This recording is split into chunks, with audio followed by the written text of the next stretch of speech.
Olá, pessoal. Bem-vindos, alunos da plataforma Elencos Atualiza. Puxe uma cadeira aqui na nossa mesa de café acadêmica para nossa revisão da semana. O café tá fresco e a pauta de hoje tá bem densa, né? Nossa, muito! A missão da nossa discussão de hoje é mergulhar de cabeça no informativo Elenco semanal do dia 3 de abril de 2026. E olha, tem muita coisa importante. Sim, a gente tem uma decisão crucial do STJ sobre responsabilização criminal que muda muita coisa, né? Exato. E não só isso. Temos 4 acórdãos pesadíssimos do TCU, focados na questão da competitividade e instrução probatória, além de umas movimentações estaduais que a gente precisa alertar. Com certeza. O TCE de Santa Catarina, o do Tocantins e um destaque imenso para uma cautelar do TCE de São Paulo. Pois é. Mas, para começar a destrinchar tudo isso, acho que a melhor forma de analisar as regras do jogo licitatório é observando o que acontece quando elas são violadas na esfera penal, né? Perfeito. É o gancho ideal para a gente falar dessa decisão do STJ. Porque, historicamente, a antiga Lei 8.666, ela criava um verdadeiro cenário de terror para o gestor público. Nossa, o famoso apagão das canetas. Exatamente. O agente público operava ali sob a sombra constante de uma responsabilização penal por falhas que muitas vezes eram puramente procedimentais, sem nenhum dolo, sem lesão ao erário. Sim, o direito penal estava sendo usado para fazer microgerenciamento de burocracia, né?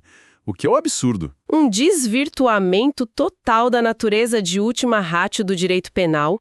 E é aí que entra a transição para a nova lei de licitações, a 14.133. Vamos detalhar bem essa mecânica para os nossos alunos, então.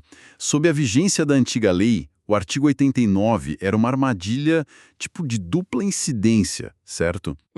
Exato. Ele criminalizava a conduta principal, que era dispensar ou inexigir licitação fora das hipóteses legais. Que é o crime clássico, digamos assim. Isso. Mas ele também criminalizava a conduta de deixar de observar as formalidades pertinentes. E é aí que morava o perigo. Ou seja, a situação fática estava certinha. O limite de valor era aquele mesmo, a exclusividade do fornecedor era real, tinha amparo legal de sobra. Mas se o gestor esquecesse de autuar um papel, um documento específico, a conduta dele era equiparada a um crime grave. Para consolidar isso na cabeça de quem está acompanhando a gente, eu gosto de usar uma analogia. É tipo a diferença entre dirigir um carro sem ter carteira de motorista, que seria não ter o direito à hipótese legal, versus ter a carteira válida, mas esquecer o documento físico em casa no dia da blitz. Nossa, excelente analogia. Pois é, a hipótese existe, o motorista habilitado, mas a formalidade falhou.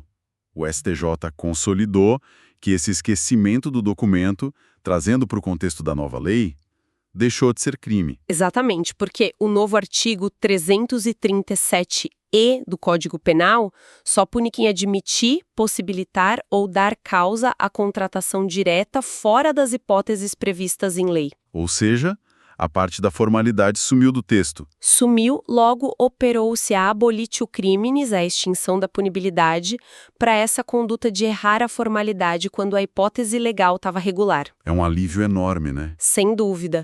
Devolve a racionalidade para o sistema e ajuda a combater aquele apagão das canetas que a gente comentou. Mas a gente precisa fazer um alerta importantíssimo aqui. O rigor penal pode até ter se ajustado nessas formalidades, mas os tribunais de contas continuam com uma lupa afiadíssima. Ah, com certeza. O direito administrativo sancionador não recuou nenhum milímetro. Pois é. E isso leva a nossa conversa direto para o boletim do TCU. A Corte tem exigido uma precisão cirúrgica nos procedimentos. Vamos começar pelo Acórdão 533 de 2026. Vamos lá.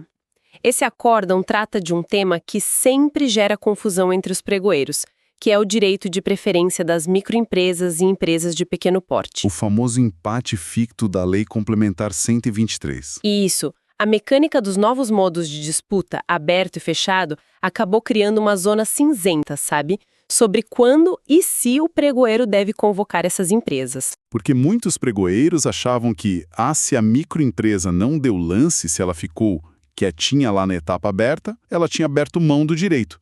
Exato. E o TCU veio e bateu na tecla de que não é assim. É obrigatória a convocação de todas as MEs e EPPs que ficarem classificadas naqueles intervalos legais. Os 5% no pregão e 10% nas outras modalidades, certo? Isso mesmo. E o ponto central essa convocação é obrigatória, independentemente da participação do licitante na etapa aberta ou fechada. A política pública de fomento é maior que a estratégia de lances da empresa. Muito bom. E essa postura do TCU, de garantir a competitividade, fica ainda mais clara no Acórdão 535, né? Que fala de serviços sem dedicação exclusiva de mão de obra. Nossa, esse é um vício de modelagem clássico que a administração tem. Os órgãos se acostumaram tanto com contratos de limpeza e vigilância... Que exigem planilhas gigantes, né? Exato, planilhas cheias de parâmetros seletistas, provisões, e aí tentam empurrar isso para contratos onde a mão de obra não é exclusiva. Tipo uma contratação de fábrica de software ou consultoria? Perfeito. O TCU fixou que exigir o preenchimento de planilha com esses parâmetros seletistas nesses casos compromete totalmente a competitividade e a autonomia empresarial. Faz todo sentido. Porque se a empresa não aloca os funcionários exclusivamente para o órgão, a como ela paga é problema dela. Pode ser por produtividade, cota de sociedade. Sim, o órgão tem que avaliar o preço global do serviço entregue e não ficar fazendo auditoria na folha de pagamento da contratada. Isso afasta empresas que têm estruturas diferentes. Exatamente.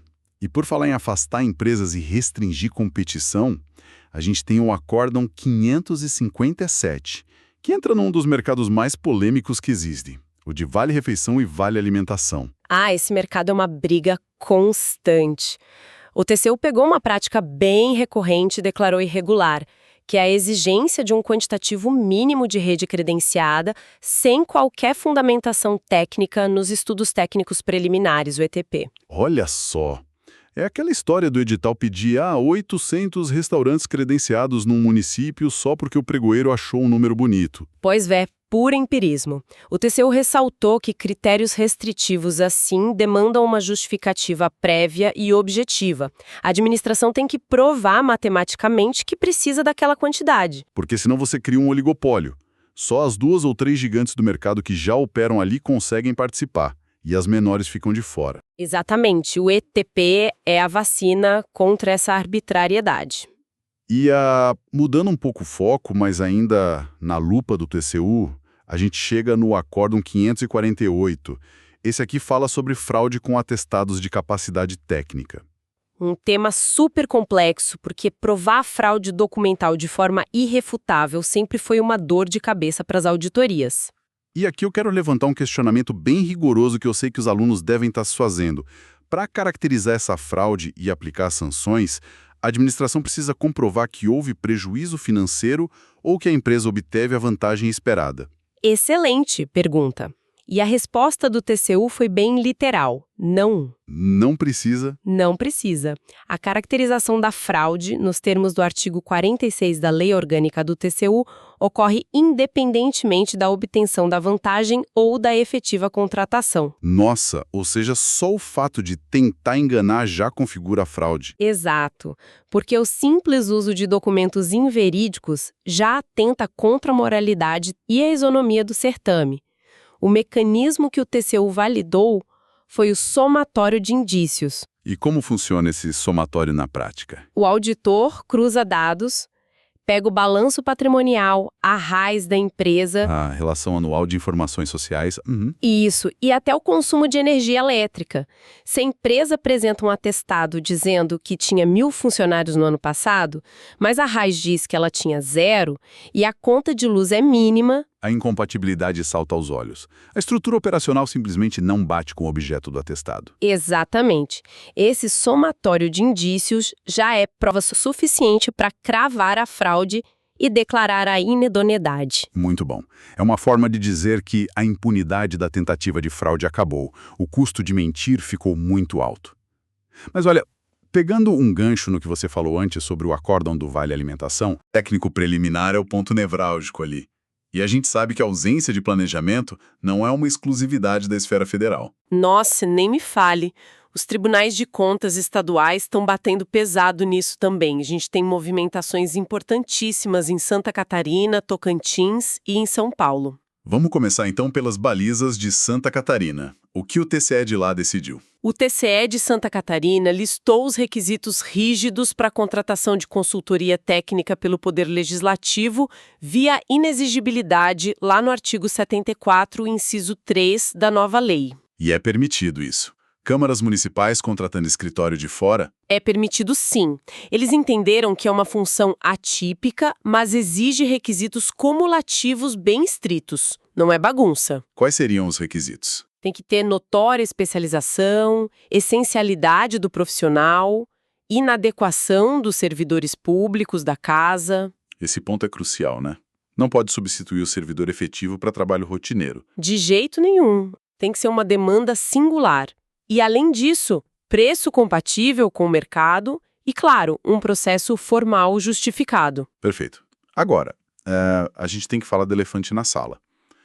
O grande destaque das decisões estaduais, que é a cautelar do TCE de São Paulo. Essa cautelar é um verdadeiro manual do que não fazer no planejamento. Absolutamente. O TCE de São Paulo determinou o retorno de um pregão eletrônico da área da saúde direto para a fase preparatória. A administração falhou feio no dever irrenunciável de planejar. Foi um subdimensionamento grosseiro, né? Demais. Olha só, o valor global estimado no edital era de R$ 520.800, mas o objeto envolvia o fornecimento de equipe multiprofissional de saúde, insumos, medicamentos e equipamentos. 520 mil para tudo isso. Para tudo isso. Ocorreu de tudo lá. Ausência total de ETP, falta de memória de cálculo detalhada, aglutinação injustificada em lote único, fragilidade técnica. Nenhuma matriz de riscos. Nenhuma.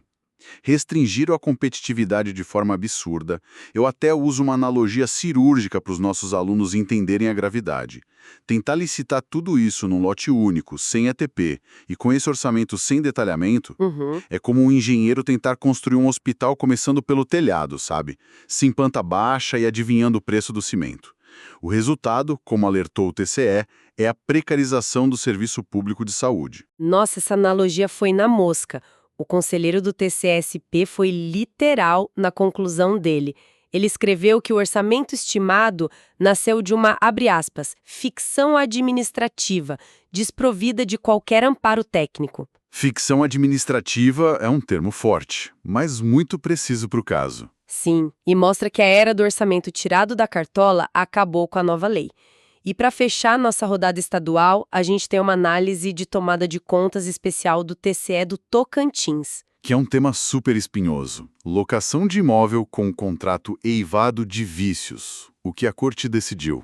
O TCE-TO explicou que se a administração ocupou e usufruiu do imóvel privado, mas a documentação estava irregular, tipo sem prévio empenho ou com contrato nulo. O famoso contrato de gaveta vencido. Isso. A nulidade não gera automaticamente dano ao erário se o serviço foi prestado.